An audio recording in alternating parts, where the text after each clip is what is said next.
Spencer. I'm a local councillor here in Greater Manchester.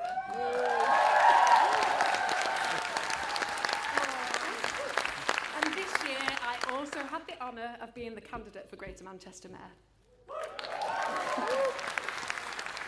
And I have to say, I am beyond ecstatic to welcome you all here to conference in what has been an absolutely unbelievable year for the whole of the Green Party, and to thank everybody who voted for us in all the elections that we fought in this year. Now, I have to say I was tempted, but I decided against sneaking in some Oasis song lyrics. I also thought about making a joke about us doing dynamic pricing for the quiz tonight, but that is still very raw. But to start on a serious and sort of rather sad note, I do want to take a minute to remember and pay tribute to those who are no longer with us in the party. In particular, Sue Shipley from here in Greater Manchester and Philippa Fleming from Bedford Green Party, along with others we've lost from amongst us. You really made us who we are. Oh, thanks.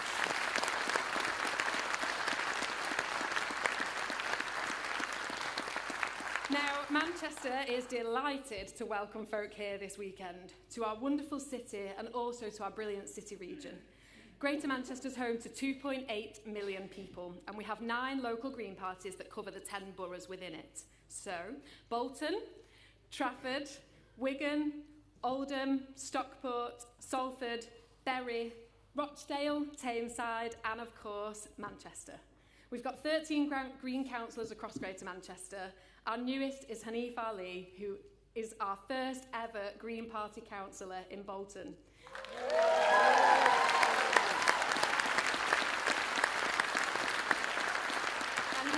Hanif was elected in May this year, and his election story is a perfect example of how hard work and determination gets us elected.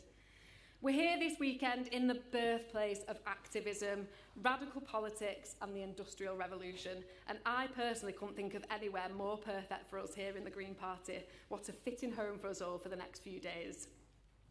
In Greater Manchester, our history has always been made up of people who came from all over the world. Irish folk who came here to power the Industrial Revolution, European Jews who fled persecution over many centuries, Caribbean communities who came to rebuild the city region after World War II, migrants who come here to work in our NHS. Because whilst I'm always proud to say that I was born and raised in Greater Manchester, I know that whether you've lived here all your life like I have, or whether you came here yesterday, this place is your home. Everyone is welcome.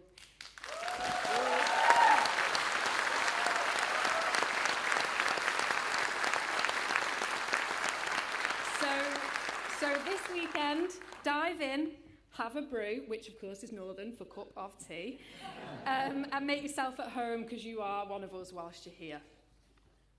It's not easy being from a northern town or city, having an accent that people say you should change, knowing that if you're a woman in particular, you'll have a lower life expectancy than if you lived in the south, and feeling as though to get anywhere in life, you've got to up sticks, leave your community and move to the capital.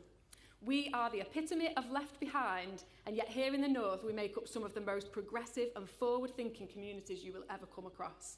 We're diverse, tolerant, and we are famously very friendly. And I was so proud to see a complete rejection of far-right ideologies during the recent racist Islamic...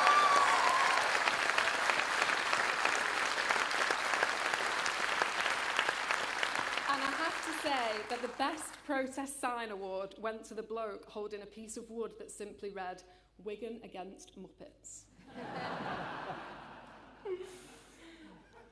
It's taken me a while to become proud of my identity, but I was so proud of it this year when I was selected to be the candidate for Greater Manchester Mayor.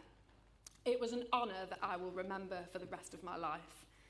But even though I've become proud of who I am and my roots, I saw firsthand why we need Green Party values in politics. Because actually, I went from voting for Andy Burnham in the last election to standing against him this time. A path that I absolutely did not envisage, but that I really threw myself into. And it wasn't long before I saw dirty politics at its worst. I'll never forget the day that I was working in someone's loft and I heard Andy Burnham go on to BBC Radio Manchester the show that I'd been on the day before, talking about, jobs like mine and education. And he claimed that I'd shown a prejudice towards technical education.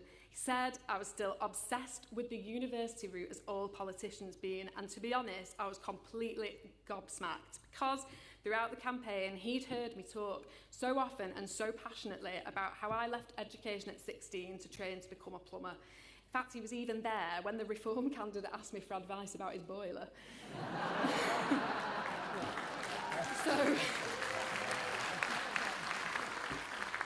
So he knew my background, and yet he still tried to paint me as someone else. But that's what they're doing now, because parties of all colours have never felt so threatened by us.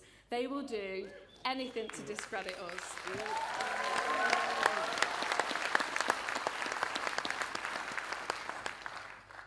And as angry as I was that day when he did that, it just reminded me why we're in this.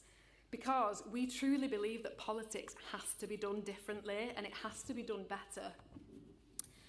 We had record results in Greater Manchester this year, but this wasn't just our win here in Greater Manchester. It is really down to all of us.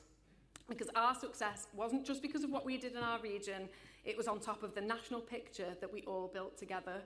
So every time our leaders and other candidates went on TV, radio, social media, and passionately spoke of the politics and the values that we offer, every post shared online that told of our positive vision, every piece of literature delivered up and down the country, every door knocked everywhere. It all painted this huge, colourful picture of what the future could look like if we have green voices shouting up for us. And it went on to be the year that we had groundbreaking local election results, historic mayoral campaigns, huge general election successes, and of course, our 4 Green MPs.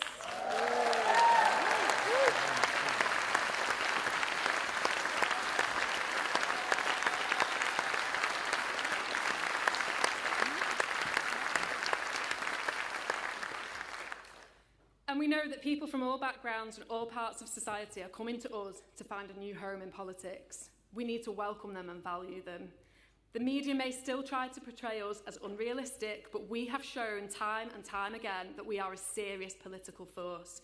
We've shown that you can care about the climate emergency and care about the cost of living crisis. You can care about nature and the urgent need to free Palestine.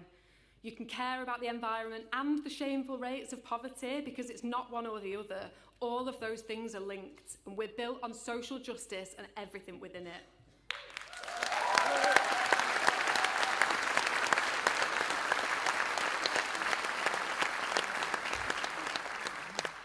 This weekend, we will certainly celebrate. We will decide new policy. We'll disagree on things, although I would say to everyone maybe to try and channel our inner Gallagher brother, find the common ground, because if Liam and Noel can do it... But we do have to remember that as we challenge each other and push ourselves to be better, that at the end of the day, we're all just humans. And so I want to say again how wonderful it is to have you all here for the next few days here in Manchester.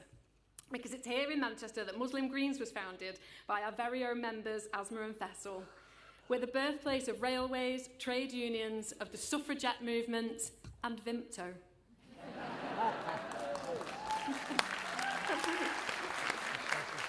Some big Vimto fans in here, I can see. And I know that this weekend will be the start of the making of our ambitious plans for the future of the Green Party, because we've come so far. We've reached so high, and we've looked each day. Okay, right. I did say there was going to be no Oasis lyrics, but of course I had to get a Manchester band in there, and it just happened to be Take That. But seriously, thank you so much for choosing to spend your weekend with us and come to our wonderful city region. This weekend, this place is your home. You are so very, very welcome. And we're absolutely chuffed to bits that you're all here with us. So thank you so much, and let the celebrations commence.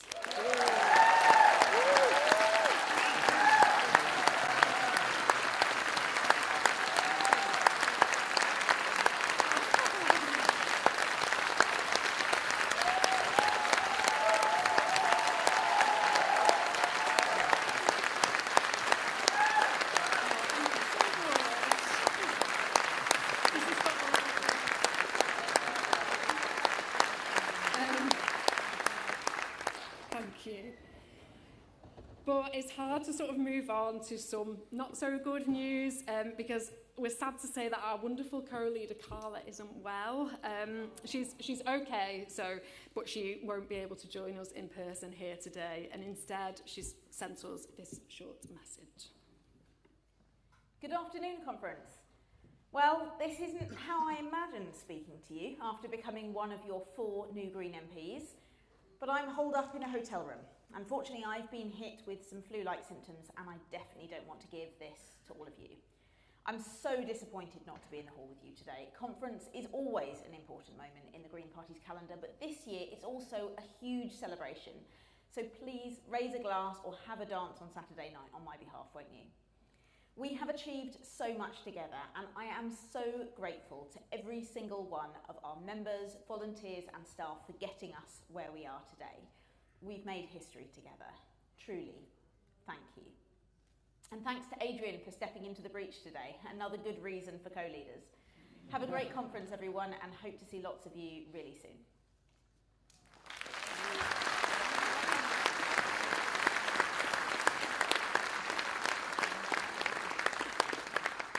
And so now, on with the show. It gives me great pleasure to welcome our co-leader, Adrian Ramsay, to the stage to open conference. Adrian.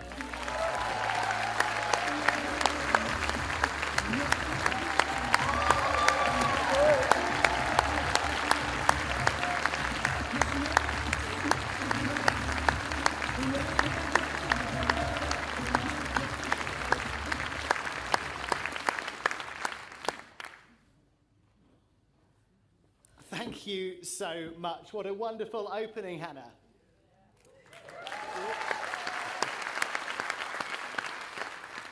And wishing Carla well. It certainly does show, yet again, the benefits of having party co-leaders. And what an exciting conference this is for the Green Party. What an amazing year it's been so far. I'm so happy to be standing here, not just as a co-leader of this party, but also as one of your new Green MPs.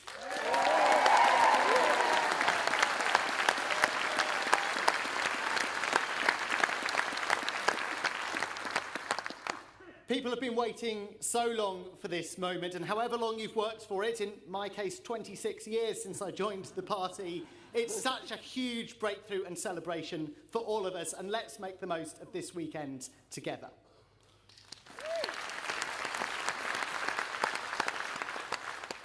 Along with Carla, Sian and Ellie, I could not be more grateful to be representing our party in Parliament. Together, we have achieved so much. We've broken records and made history. And we've done it by believing in a better politics, one that is positive, inspiring and ambitious. And we were not afraid to put that belief into action. With every leaflet delivered, every door knocked, every social media video posted, every poster in a window. Voters were left in no doubt of our commitment to a better future. And friends, that's down to you.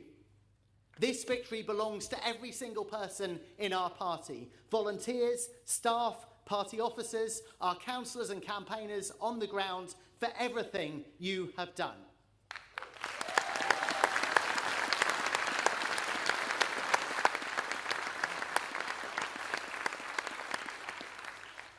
Thank you for uniting behind our shared vision of what really matters, for pulling together and showing what we can do when we honour our differences and believe in our common purpose. Thank you. We went into the general election in July clear that only the Green Party was offering the real hope and real change that people want to see. And voters responded to that. They desperately wanted to see the back of the Conservatives. Didn't we all?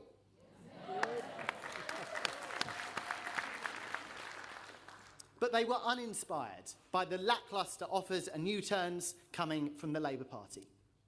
And so people up and down our country were looking for something different.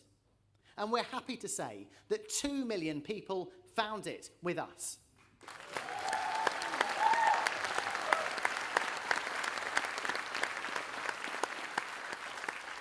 They found it with the party that shows there is a big, positive, inspiring alternative to business as usual.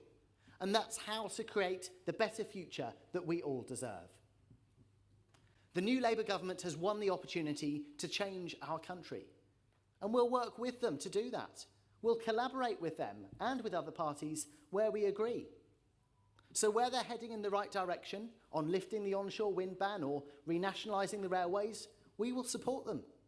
That's the kind of politics we promised voters throughout the campaign. But we promised more than that too. We promised to hold the new government to account where we think they're off track, where they could and should be doing more, where we think greater ambition is needed to deliver the positive, inspiring change that people urgently want to see. Because in so many areas, ones that matter deeply to so many of us, Labour is getting it wrong. Like denying winter fuel payments to millions of pensioners, giving the green light to new climate-destroying airport expansion, and to sticking with the cruelty of the two-child benefit cap.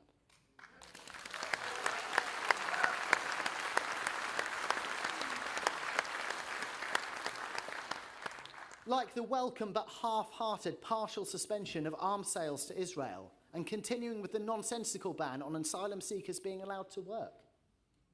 So, conference, we will be using our voices in Parliament to raise up the voices of the 2 million Green voters who want so much better, to raise up the voices of everyone across our country who wants a fairer and greener future, the voices of all those who believe in our positive alternatives and who know that we represent real hope and real change.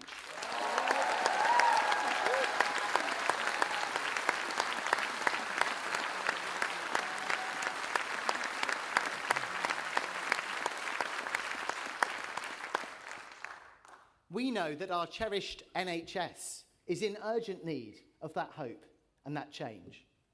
It's nothing new to say that our health and social care system is at breaking point. It's more than 8 years since any of the key waiting time targets for A&E, hospital or cancer care have been met in England. 8 years. We know patients are being treated in hospital corridors. I've seen it with my own eyes. We know getting to see a GP can routinely be a struggle. We know there are queues around the block for an NHS dentist. We know surgeries are being performed in operating theatres with leaks in the ceiling. And we know, and so does Labour, and yet they're not prepared to do what's required to fix it. In fact, Labour's answer to this problem is to welcome and rely even more heavily on the private sector. They claim there's no other way, but that's just not true. They just lack the ambition and vision to do things differently. Investing in our health service at the level needed to make it healthy again and join it up with a reasonable, fair offer on social care is possible. We've listened to the experts and the numbers stack up. Greens know there are positive alternatives, real change paid for through a fair tax system. In a few weeks, we'll see the first budget from this new government, and we expect to predictably hear that there's no money. And in a few weeks' time, I will stand up in the House of Commons as the new Green MP for Waveney Valley and tell the Chancellor that she's not looking in the right place. We need to invest in defending public services and protecting our environment.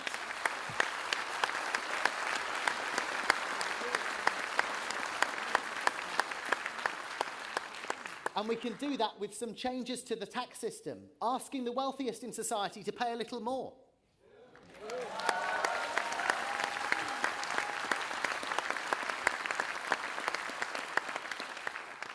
Changes that are modest by the standards of other European countries, who recognise that having high-quality public services and a greener economy needs investment.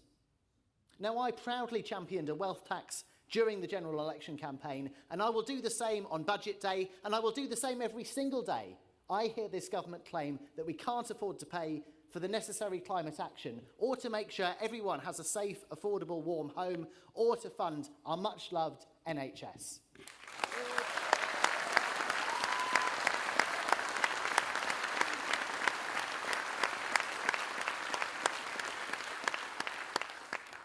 Because we can tackle poverty and inequality, improve well-being and protect our environment. These are political choices. What we choose is to push for people to have a safer, cleaner, better future. We are determined that we will not let anyone in our country be made a scapegoat for the choices by successive governments over decades to not invest properly in our NHS or in our schools or housing or in local government services.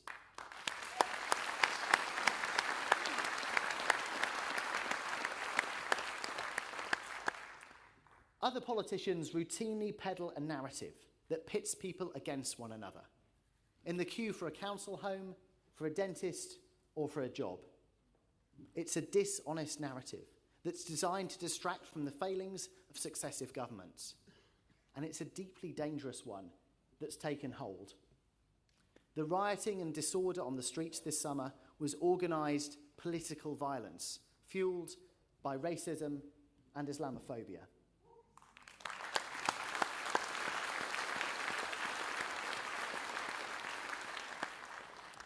There, we've named it, something we have to do to understand it and clearly work out how to defeat it.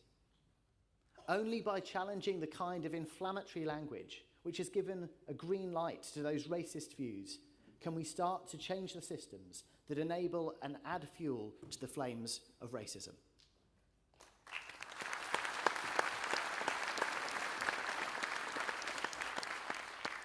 So while we welcome the steps taken to bring those responsible for instigating the violence to justice, this won't be enough to defeat an ideology which is all about undermining our society, which seeks to divide communities and to compromise the state and its institutions.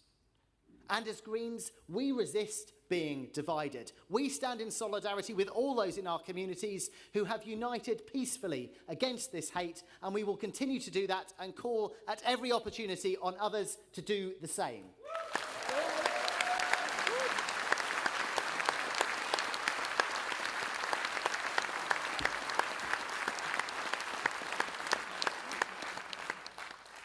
Our government needs to be ambitious on behalf of my constituents in Waveney Valley and millions of people right across this country. Ambitious to meet their needs and give them the quality of life they deserve. Ambitious to fix the critical public services that are needed every day, like dentistry. One man I spoke to makes a 4-hour round trip to get to the dentist. Over a quarter of the residents that I surveyed last winter have given up on healthcare altogether, because it's just too stressful and soul-destroying to try to get access. And then there's those people who tell me they've had to resort to pulling out their own teeth. The same horrors are repeated across the country, with so many areas now classed as dental deserts. So as a local MP and as your co-leader, I'm determined to make this one of my top priorities. Nobody should be facing such dreadful choices over their own teeth.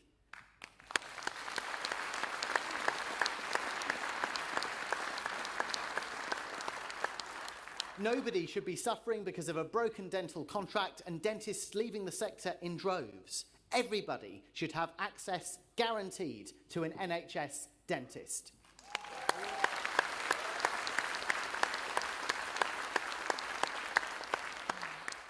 That's the kind of big green ambition that's inspiring people and that can help us deliver real change. And there are more areas where we need more ambition. Labour's approach to the housing crisis just isn't cutting it. Because let's face it, what we're really looking at is an affordability crisis. We have over 1 million households on council waiting lists. But what we also have across the country is 1 million empty homes and another 1 million that planners have allowed, but the developers haven't yet built. Why? Because they want to keep prices high. So Labour's decision to hand over more power and profits to private developments just doesn't make sense. Where is the incentive to build affordable homes? There is none. Instead, it's a gateway to more executive homes and luxury flats that price people out of their own communities.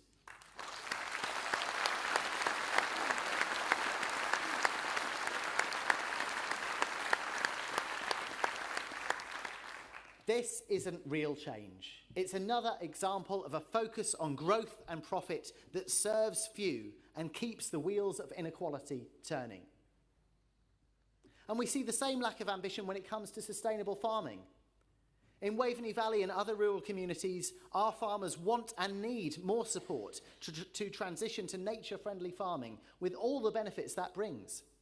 And yet, just this week, we heard from Labour that they intend to do the exact opposite, to cut the nature-friendly farming budget in England by £100 million. When we're one of the most nature-depleted countries on earth, when the government has its own legally binding targets on improving nature, and when leading nature charities are calling for the budget to be doubled.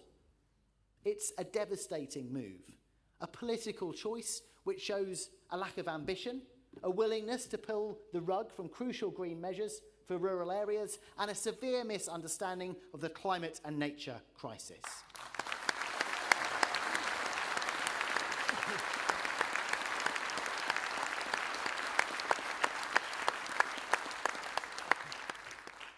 Nature is a priority for my constituents too. They tell me so. Real change would look like stopping rivers and seas being pumped full of sewage.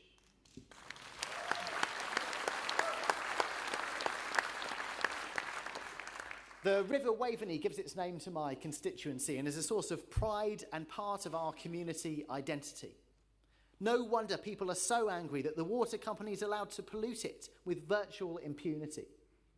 Labour hopes putting the industry into special measures will make a difference. But they're not prepared to even countenance the one positive solution we know would end the sewage scandal once and for all: public ownership.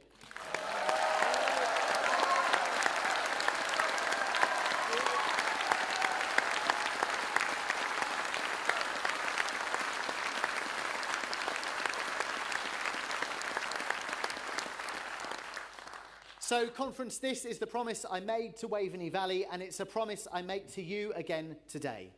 I will not rest until our waterways are clean, until shareholders and corporate bosses aren't rewarded for their failures, and until water is back into public hands where it rightfully belongs.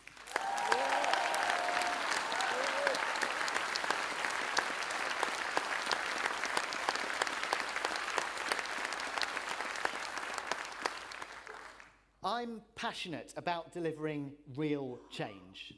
And all four of the Green MPs want to make sure ambitious, positive, inspiring climate action is at the top of the new government's agenda. Ambitious because we're in a climate emergency. We're moving further into this critical decade where it's still possible to reverse the unprecedented decline of nature and prevent runaway climate breakdown. And because while Labour is starting to grasp the scale of what's required when it comes to clean electricity, they haven't yet understood the need to transform every sector of our economy, fast and fairly.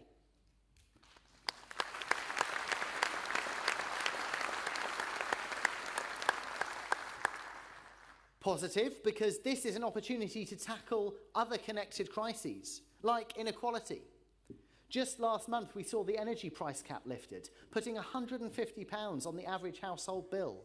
And a Labour Chancellor deny winter fuel payments, putting 2 million pensioners at risk of fuel poverty.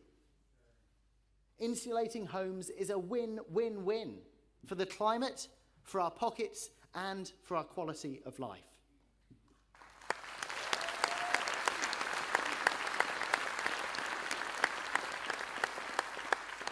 And the same wins are possible across our economy, including through our right homes, right place, right price approach to the housing crisis. And as Greens, we must not let the positive story around climate action be left untold. We must not cede ground to those who falsely claim it will make life more expensive for the poorest or deny us our freedoms. The opposite is the case. The work we do needs to be inspiring too, because the other political parties sure as hell aren't.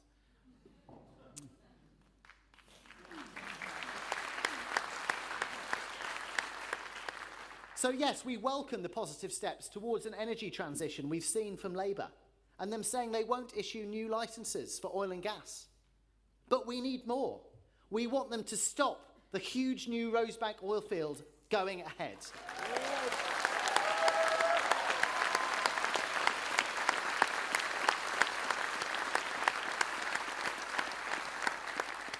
There is just no justification for it. It will result in nearly 500 million barrels of oil being burnt. It's another example of Labour's obsession with growth at any cost.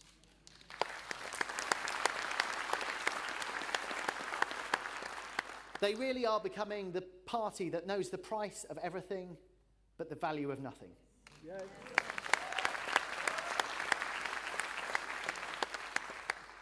The climate science is clear. There must be no new oil and gas.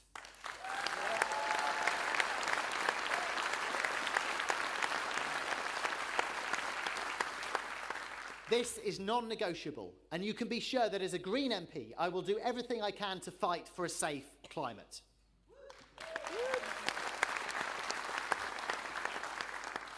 And Greens know that some things in life are not only priceless, but irreplaceable. Later this year, the International Climate Conference COP29 will take place. We don't know yet whether the Prime Minister will go in person, but he should. And we have to press him to put this event on people's radars and have the courage to push for the global action that reflects the climate science.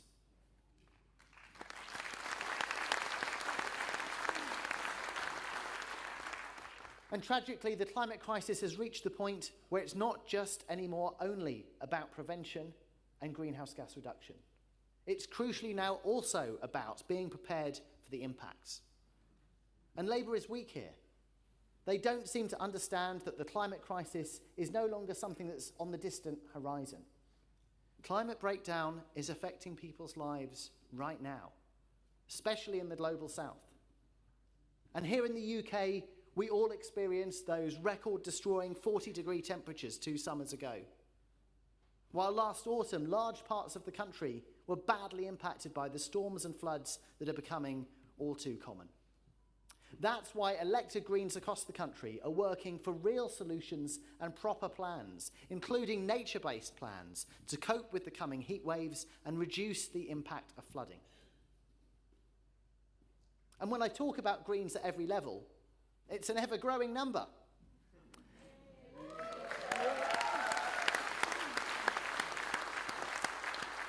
In May this year, our councillor numbers rocketed to over 800.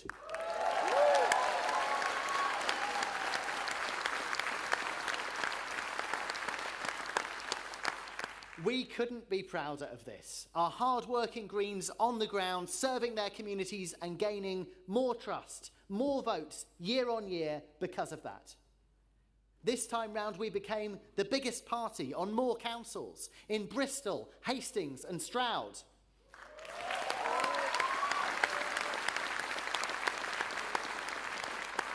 We made breakthroughs in Newcastle, South Norfolk, Bolton, Sefton, Redditch, Hampshire County, and many gains in many, many places across the country.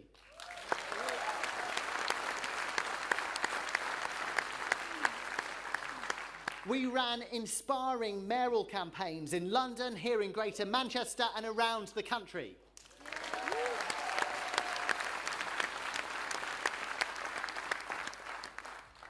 And what do those results have in common with our general election success? They demonstrate that Greens can and are winning everywhere, in all kinds of communities, in places traditionally red, historically blue. People are choosing something different.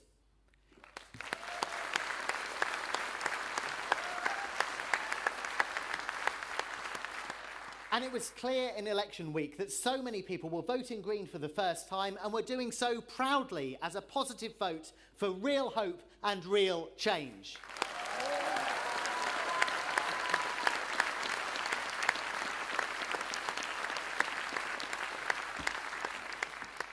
And it was clear that we were gaining support from people from all walks of life, a wider range of support than ever before. And so in May next year, we intend to achieve more of the same, gain more inspiring, hard-working councillors who will change their communities for the better.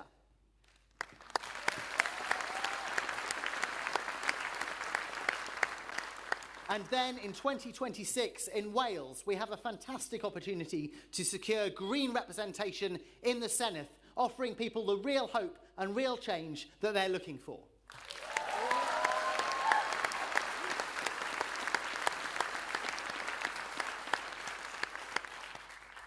Now, we couldn't celebrate the party's success without offering our heartfelt thanks to the UK's first ever Green MP, Caroline Lucas.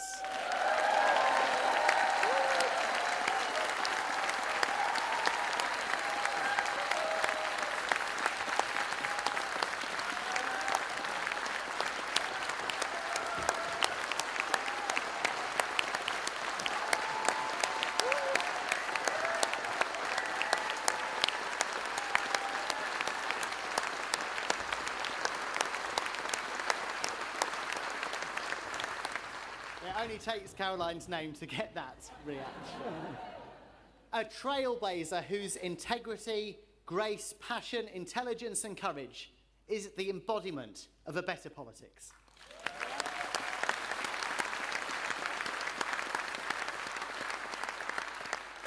Caroline, we stand on your shoulders and we've learned so much from you. What ambition looks like, how to inspire others, and how to articulate a positive vision that fills people with hope.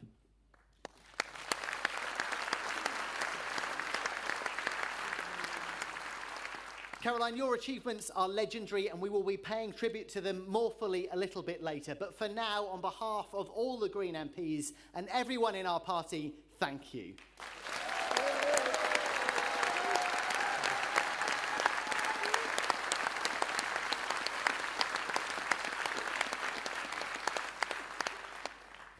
So it just leaves me to say my biggest thank you. Thank you to everyone who's on this journey with us, in this room today and across the country. Whether you were a first-time Green voter or have voted Green every time you've had the opportunity. Whether you knocked on hundreds of doors or chatted to your neighbours over the garden fence or at your family lunch. Whether this is your 50th conference or your first, I'm told there are hundreds of you in this room who are here for the first time. Welcome.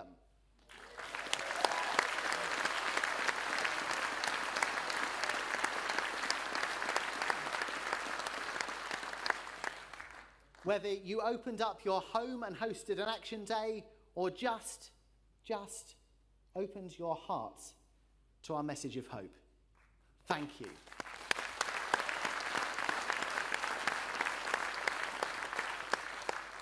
Together, we can keep on making history, keep on doing politics better, and keep on delivering a brighter, fairer future.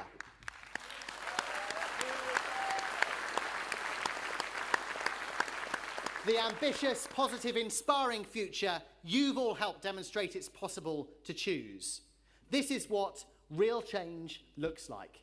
It looks like you. Thank you.